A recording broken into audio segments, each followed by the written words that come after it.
Hello and welcome to Series 5 of the Tuesday Talk Show. This is Episode 1, Series 5, with me, your host, Yvonne Gorman, and we've got a very special guest this morning. But before we go over to our special guest, I want to let you know that Tuesday Talk Show is sponsored and powered by Essential Print Services based on Pride Park in Derby, which is my very own small business. And this year we're celebrating 10 years in business. Oh my gosh. But we're going straight over to our next guest. We're going to dive right into the questions. We've got a packed show as always. So hello, welcome, James from Aristotle Financial Planning. How are you today? Hi, Yvonne. Yeah, I'm really good, thank you. Excellent. So tell everyone, James, who you are. What do you do? Yeah, good question. Good question straight off the bat there, right? Okay, so I'm James Wallis. I run a financial planning firm called Aristotle Financial Planning. We are an independent financial advice firm based in the centre of Derby. Okay, very nice. A nice, concise introduction. They've done that before, I suspect. So, James, yes. How on earth did you get here? How did you become a business owner? Is it in the family? Is it in your blood? Have you always had dreams and aspirations to run your own business? How did you do it? Yeah, okay. So, I mean, if we kind of go back to the start, really. So my parents were business owners. My parents did run a newsagent's business. So I did grow up in that kind of environment where my parents were self-employed, so they kind of had the control, the flexibility, the responsibility and the burden. So I've kind of grown up in that environment, which was fine. But I didn't kind of initially set out my career thinking that that was what I wanted to go and do. I went to university, did a master's degree, quite liked finance, didn't quite know what area of finance to do, had the opportunity to do some placements, decided that working in the city in London in finance was not for me, and kind of stumbled across financial advice, which kind of mixes the two kind of things which I really like, which is, mathematical kind of side of things, but also dealing with people and actually applying that to people. I was fortunate to be taken on by a local firm in Derby as a sort of trainee. I kind of worked my way up over a course of 3 years, then became an advisor. I was there for 10 years in total. But kind of 3 years ago, the business was sold, and that was a trigger point to me to go, what are you doing? Where are you going? I just got married. I was just having my first child, and I just kind of thought, right, what's next from that point of view? And that kind of sowed the seed to say, right, okay, well, why don't you go and do your own thing? If you've got all of these ideas that you want to implement, the only way to go and do that is to actually have it your way.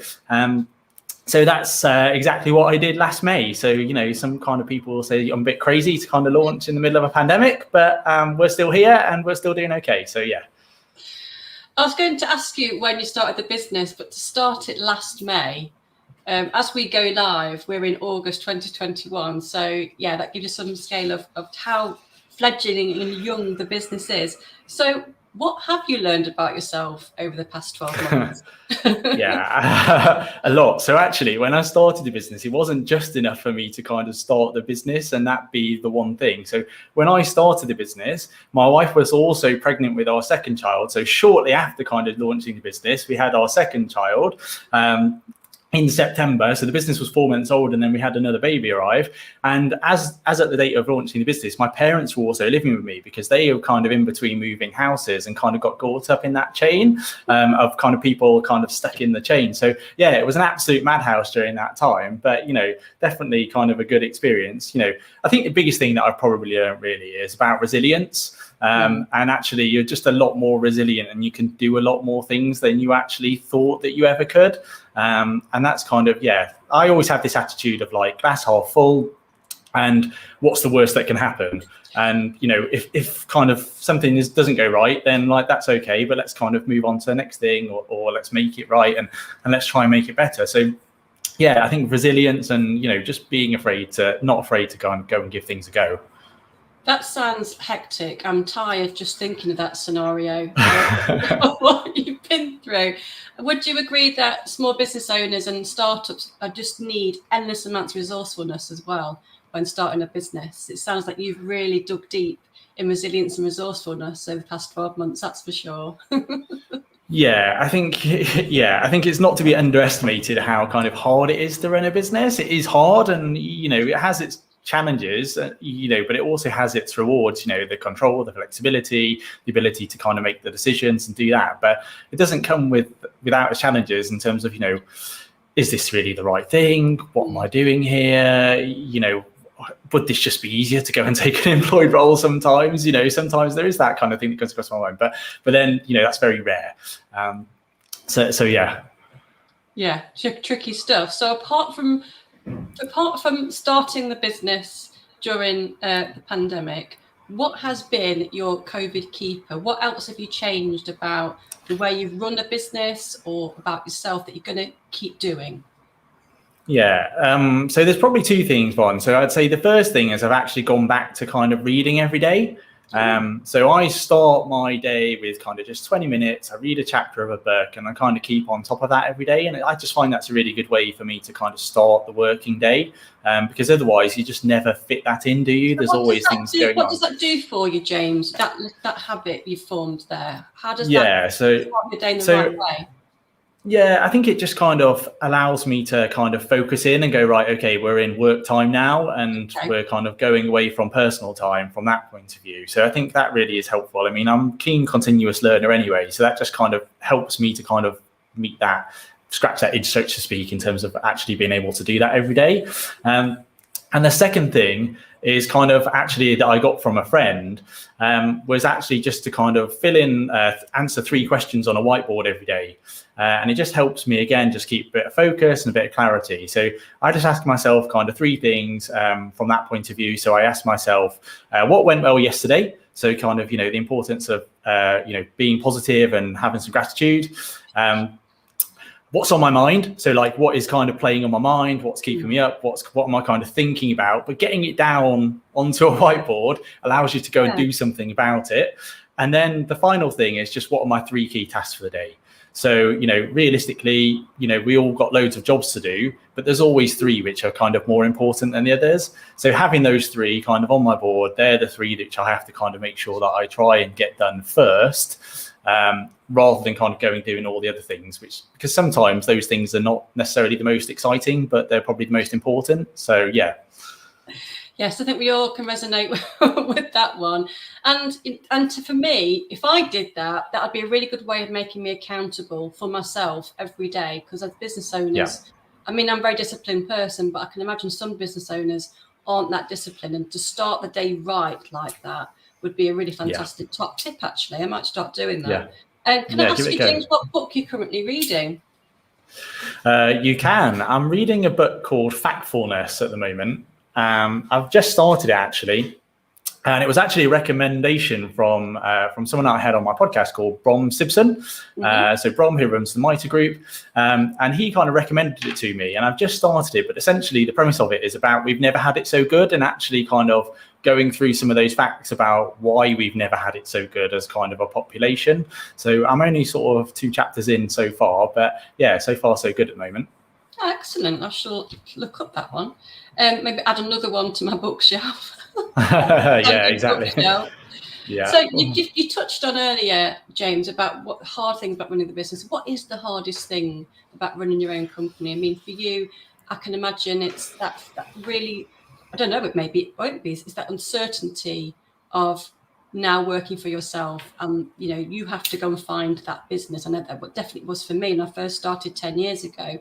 What's the hardest thing about business for you at the moment?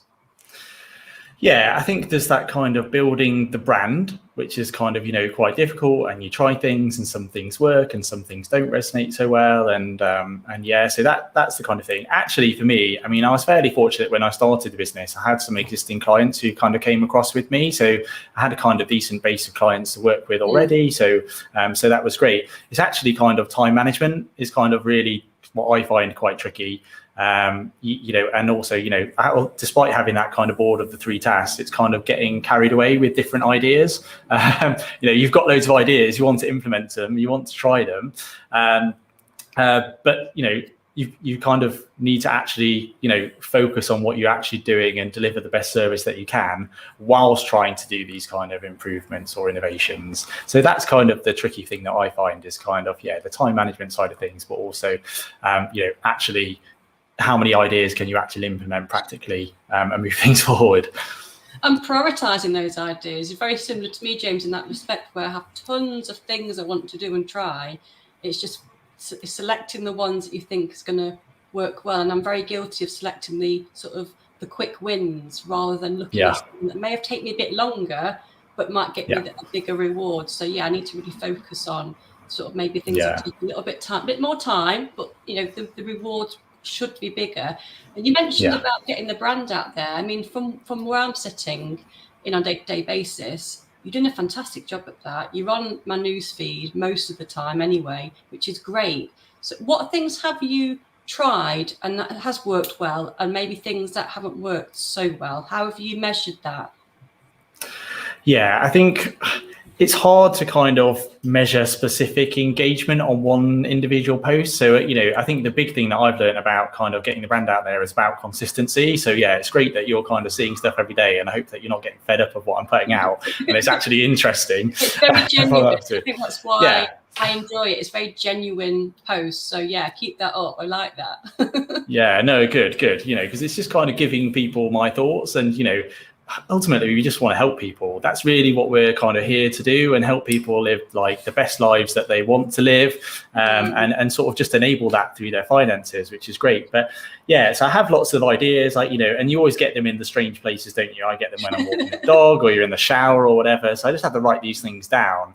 But I think, so things that I've tried, I'm on social media. We try and vary things up. So we have blog posts, we have images and quotes, we try videos, things like that.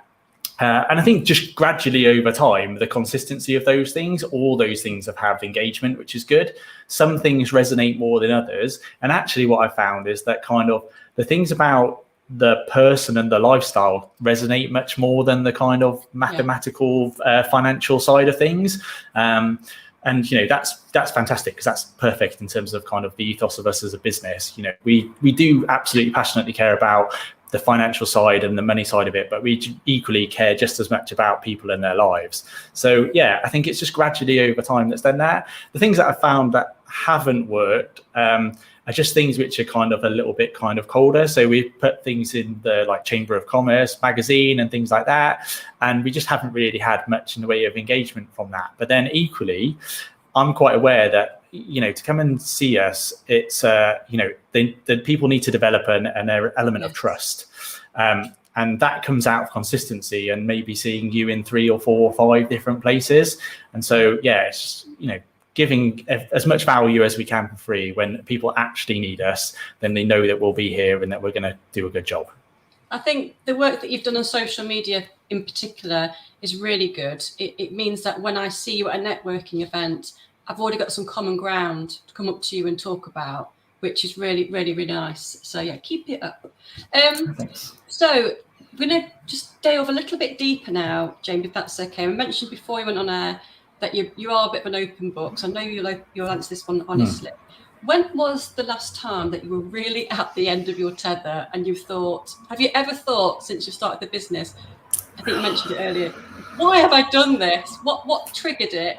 But more importantly, people watching this, how did you overcome it and continue with the company? Yeah, okay. So I'm probably at the end of my tether like once a week, if we're honest, but that's the highs and lows of a business owner, if we're all being totally honest, I think, from that point of view.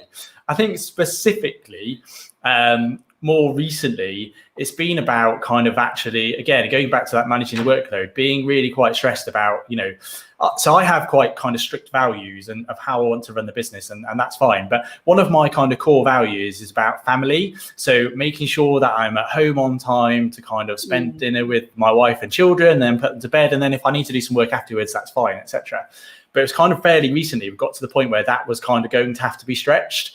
And that's the point at which it's, to me, is kind of like, what are you doing? Why are you doing this? You could quite easily go and take an employed role and have none of this stress, because some of that stuff was about stuff on the business, not stuff that's related to client work. And that's really where I've sort of, what am I doing here? This is just such a hard time. But then you kind of go back and you kind of look at, well, actually, I wouldn't have the ability to implement all these ideas that I want to do, or I'd be restrained in some kind of way. So that's kind of how you get over it. I kind of I actually did a talk at kind of financial planning conference recently about this in terms of, managing that as a kind of young business owner. And again, it goes back to kind of, I do ask myself like 4 things really, or kind of remind myself of 4 things. So they would be, what's the worst that can happen, which we spoke about earlier, like realistically, I'm going to go back, I'll probably go back to being an employed financial planner. That doesn't really seem that bad all in all. I try not to worry about what I can't control. So if it's not something in my control, then just don't try and worry about it. You can't control these things. I actually try and build a kind of bigger team around me. So there's 2 direct employees in my business at the moment. We've got kind of a wider core team of about 8 people that we kind of regularly work within the business from that perspective. But I kind of, like I said to you, I'm an open book. I'll happily talk to people, and I kind of have, I don't know what you call this, it's kind of like a study group. There's 7 of us in this study group of kind of financial planning business owners, and we all started businesses at similar time. And so we all have the same kind of ups and downs. And good. Actually, we just talk about it. It's kind of like a glorified WhatsApp group but it's kind of, you can get what you're thinking out and know that it's not an area of judgment. And I think that's kind of really helped me. And then the final thing is just to kind of valuable. That sounds it really is. And then the kind of final thing is that I kind of always remind myself about evolution, not revolution. So, it's okay for things to evolve over time and improve over time. It doesn't have to be exactly perfect right now and exactly how you want it right now. And doing that kind of makes it less overwhelming from that point of view. So I try and kind of remind myself of those 4 things when I can. That is awesome. Absolutely. I've noted those down. I'll put them in the show notes afterwards as a key takeaway, because I absolutely love that. We're going to go on to some more positive stuff. But before we do, we're going to take a short interlude now. To remind people watching this live or on catch up, we'd love to hear from you. Send in your comments and questions for us. That would be absolutely awesome. And also remember that the Tuesday Talk Show is powered by Essential Print Services. And we're going to introduce a brand new feature suggested by one of our previous guests, David Bowler from Sybil's Chartered Accountants, to ask me anything. So the table will be very quickly turned on me. As James Wallis, you can now ask me anything. Go. Yeah, perfect. Okay, so I'll ask you, I don't think this is a too difficult one, Yvonne, but I asked this in the kind of podcast that I kind of talked to in a quick fire question. So if you could only give one tip, what would that tip be? For a startup business or for any business person? For any business owner. I would say it's all about, I've said this for years, it's a solid support network. You touched on it earlier about the study group there. Definitely resonated with that. I definitely firmly believe that my business would not be where it is now without the core support network around me. And that's my now husband. That is also, my networking groups. I'm not talking about the networking groups that sort of want to sell. It's the really supportive ones. Without those people around me, I wouldn't have had the confidence to even start the business, because it was those people who told me, Yvonne, you'd be really good at this. You should do it yourself. And I'm like, me? I've got no aspirations of starting my own business. I had no dreams of running my own company. It was because other people around me said, you'd be really good at this. I mean, so many people say it to you, you think, there must be something in this. So without them, I wouldn't even run my own company. I wouldn't be hosting this show. So absolutely incredible. So your solid support network right from the beginning. And even before then, when you've got the inklings of starting a company, before you've even started it, before you've handed in your notice in, find a good core group of people that you can go to. I've got this idea. You don't know me very well. And that's probably the best people to ask. They're not going to tell you what you want to hear. So get that support, get that group in place. So when you do launch, you can hit the ground running. Good question, James. There we go. Question. Thank you. Can you just tell everyone a little bit about your podcast as well? You touched on it then. Before we go on to the next question, just have a little bit of a plug for your own podcast, please. Go for it. Yeah, sure. No, thanks, Yvonne. That'd be great. So I record a podcast which is called the Inside Derby Podcast. Essentially, the premise of it is kind of talks with local business owners or local people of influence or charities or organizations. And we kind of get to know the people behind the business and understand their story. Probably resonates with you, Yvonne, in terms of, most people don't set out to be a business owner. They end up as a business owner. And lots of people have lots of interesting journeys, and it's actually to kind of share that with them. So, for me, I get to know other people, which is fantastic, and kind of, also learn from them, which is great. And then also it's kind of a showcase for them and their business. It's kind of a free marketing source for them. And I've learned lots from it. I think hopefully people get kind of something from it. And it comes out most Fridays. I think from feedback we've got from previous guests of the Tuesday Talk Show, and you probably had this yourself with your podcast, James, feedback I've had is it gave me the chance to sit down and just think about the business and myself just for a short while. It gave me someone said it was like therapy for them. It felt like half an hour. And they went on and they actually implemented an idea that they kept putting off. It gave them sort of the boost they needed to do something and make a big change. So we're doing really well, James. Well done, you and me. Well done. Clap. Right, on to the good stuff. So why do it? What is the good stuff about running your own business, James? Okay. So I think the big things I would say is kind of freedom and choice. So the choice to kind of design things the way that you think is the best way to do them, or the way that you would like to do them from that perspective. In my industry, it's an aging community, shall we say. The average age of an advisor is somewhere in their mid-50s, and that's kind of not a problem in itself at the moment. But what it does mean is that kind of there's no one there shaking it up, so to speak, and kind of doing things in a different way, or thinking about the kind of client journey a little bit more, and what does the client actually want from that point of view. So the freedom and choice to kind of do that and implement that. If I kind of give an example of that, we kind of have a typical first meeting with a client, and I think the perception is that someone's going to come in and they're going to get grilled. We're going to ask them 1,000 questions about their life and their finances, and we only really care about the money. The absolute opposite of that is true. We want to get to know the person, what's important to them, what are their hopes, fears, dreams, aspirations. Definitely. Yeah, absolutely.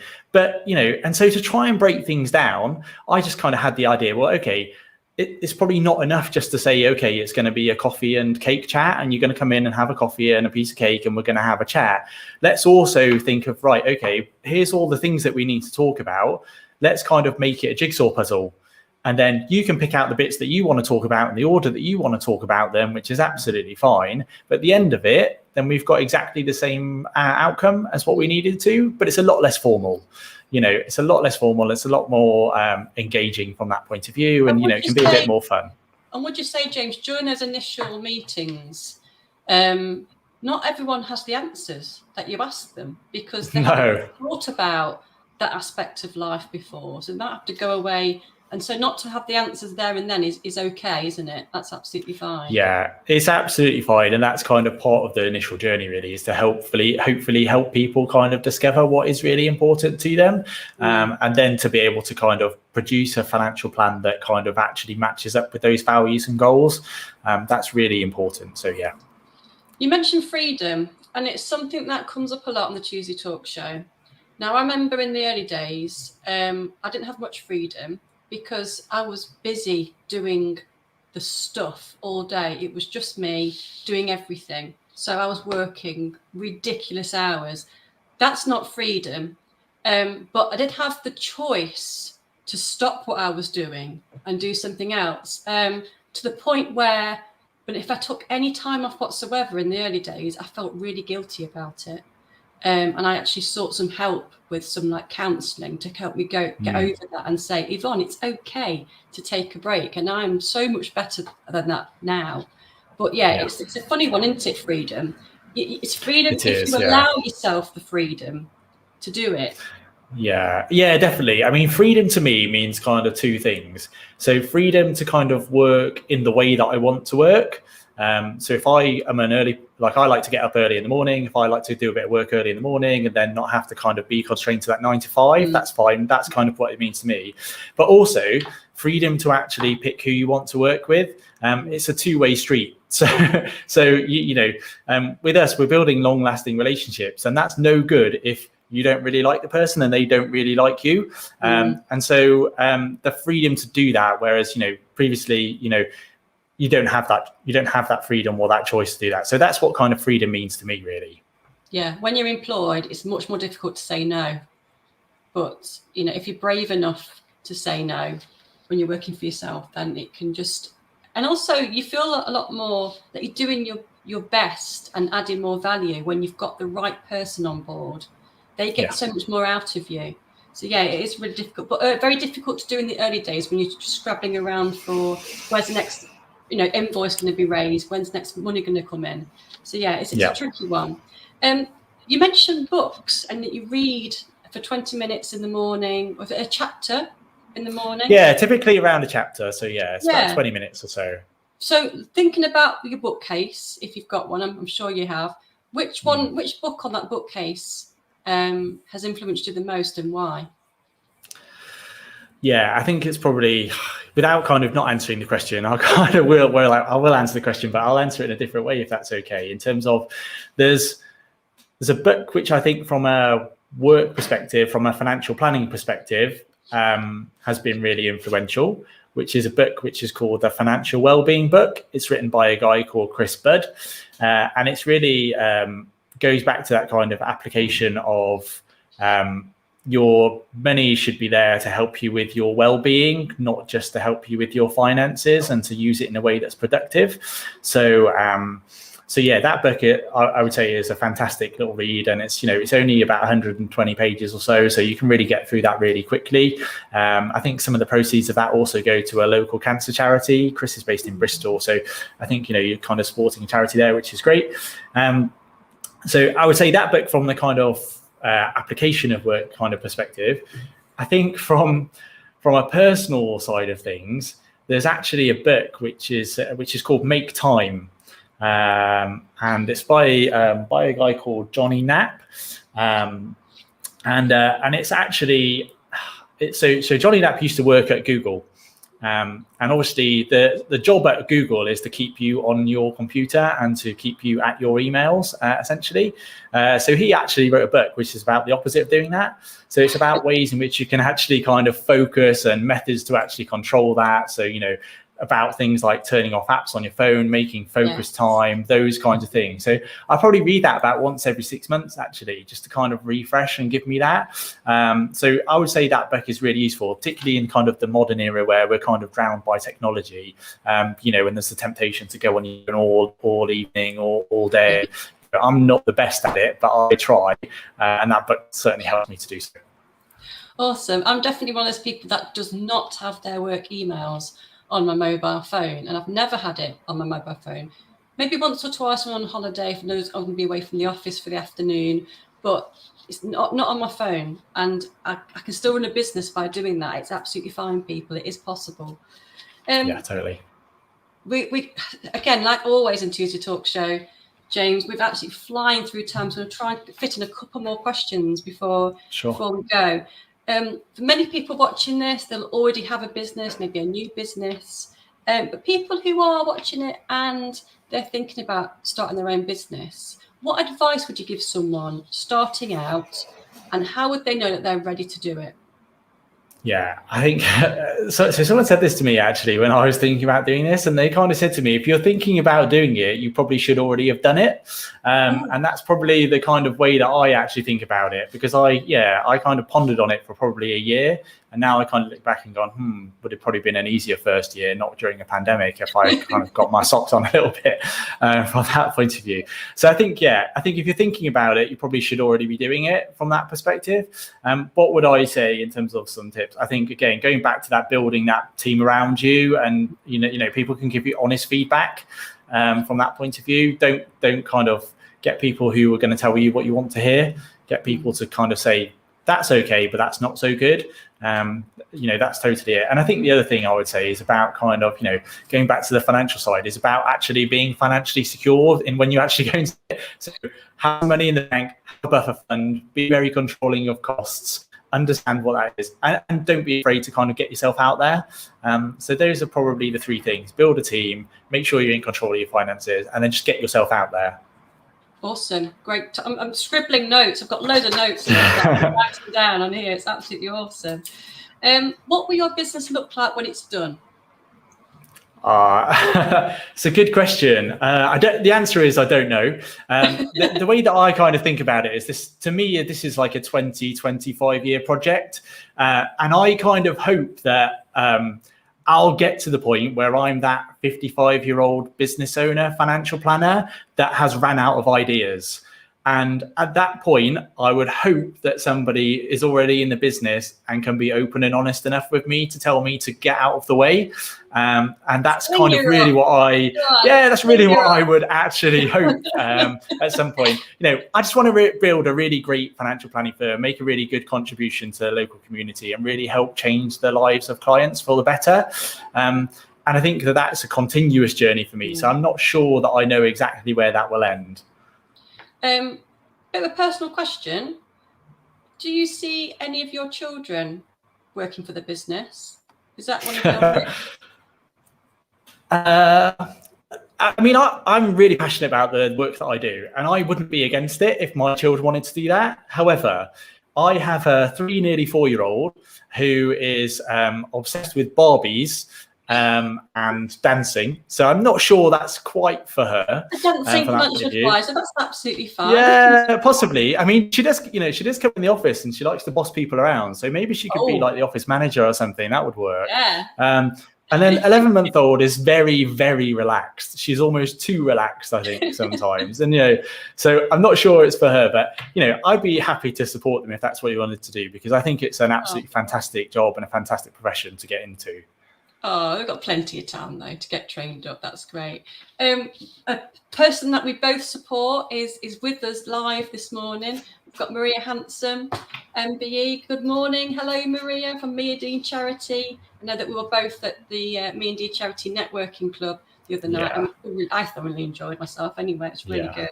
Yeah. Last but not least, last question then, James. What's on your bucket list? Yeah, good question. I think the overriding things for me are to kind of live a happy and healthy life. And I kind of look at bucket lists, and it's an interesting one, isn't it? Because a bucket list is kind of something that you want to do all the way throughout the rest of your life. But actually, and this is what we kind of work with the clients, is that sometimes some of those goals become unachievable. And so actually, I much prefer to work in kind of 3-year chunks. So 3-year blocks of what we can actually get done in the next kind of 3 years.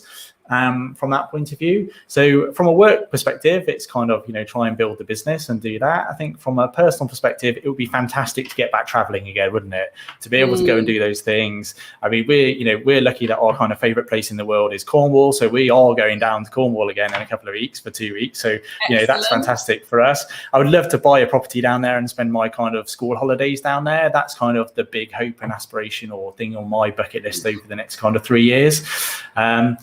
And like I say, just be happy and healthy is kind of the main things for me, really. There's not kind of 100 things I want to do. I think there's certain things I want to do over the next 3 years.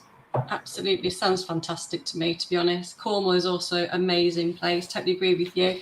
Where can people find you, James, if they want to get in touch? Yeah, so as you probably said, Yvonne, you can find me everywhere. So I'm on Facebook, LinkedIn and Twitter, so Aristotle Financial Planning on there. The website is www.aristotleFinancialPlanning.co.uk. And equally, if anybody just wants to reach out for a chat, or they want some kind of generic advice or some help along the way, I'm very much happy to kind of give some time back. So if anybody wants to get in touch, then feel free to do so.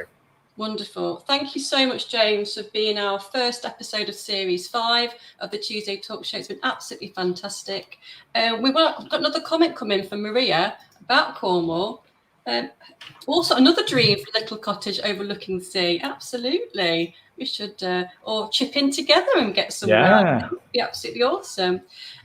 Please join us back next time for the second episode of Series 5. If you've enjoyed this, there are loads more available on our YouTube channel, The Tuesday Talk Show. Look at the playlist. There's 3 on there already.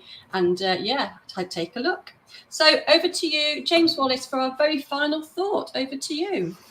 Yeah, so thanks, Vaughn. So yeah, I would just kind of leave you with this kind of one idea, which is kind of what we do in terms of financial planning and building financial plans for people. So it's fairly simple. It's kind of forward from that point of view. So it's dream, then be realistic, then plan, then implement. So I think if we kind of look at those 4 things, that's not just related to financials, but I think that's pretty applicable across life. So just use those 4 words and you're probably not going to go too far wrong. So dream, realistic, plan and implement. Sounds great. Thank you, James, for your time this morning. I've absolutely loved talking to you. Hope everyone's who's watching enjoyed listening to it as well and watching in. Please send me your comments and questions still. We will go back onto the comments and answer them in retrospectively. And we'll see you next time on the Tuesday Talk Show. We'll see you later. Bye.